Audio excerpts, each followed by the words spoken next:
So guys, hello. Ngayon naman, tuturuan ko kayo kung paano mag first come first serve sa this scheduling. So, ang una natin gagawin, igawa na itong track. And assume natin na ito yung mga nag-request ng track access. 120, 150, 100, 30, 98, 20, and 150. And mag-assume din tayo na nasa 70 na nagwo-work yung track natin nung nag-request sila ng access. So, mag-start tayo 70. And ang una nag-access is 120. So, first come, first serve.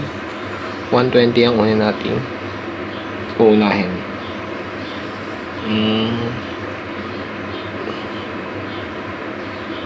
So, ganun.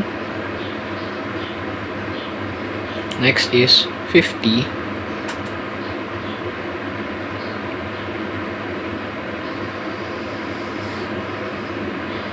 Next is 100.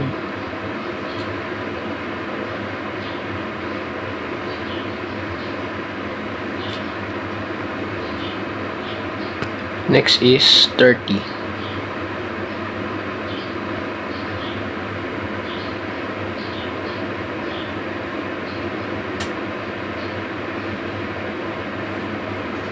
Next naman is 98.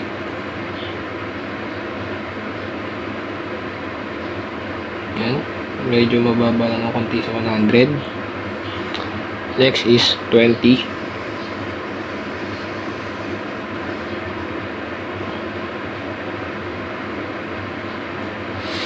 And last is 150.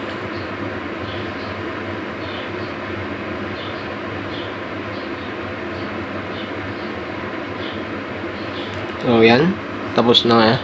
Ngayon, para malaman natin kung ilan tracks yung na-read and na-write nung process, ang gagawin natin is pagmaminus natin sila.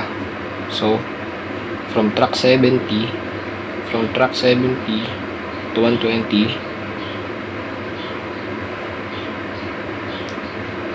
120 minus 70,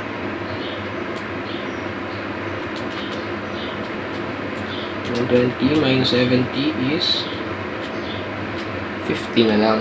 So, 50. And from track 120 to track 50 equals 70 na yan. 120 minus 50, 70. Then, from track 50 to track 100, so 100 minus 50 equals 50 din. Then, sunod naman is track 100 to 30.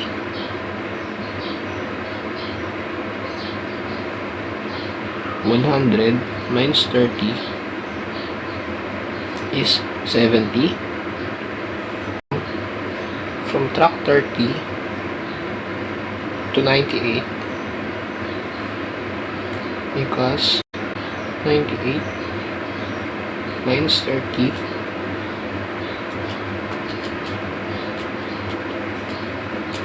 is 68. Then from track 98 to 20, 98 minus 20, 98 minus 20 is 78. So 78. Then from track 20 to 150, 150 minus 20 equals 130.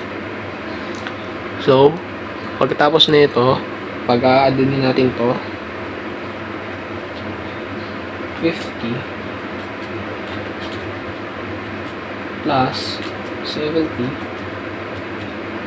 plus 50 ulit plus 70 again plus 68 plus 78 plus 130 equals 516. So, 516 tracks po yung read and write niya. And that's all. Thank you po.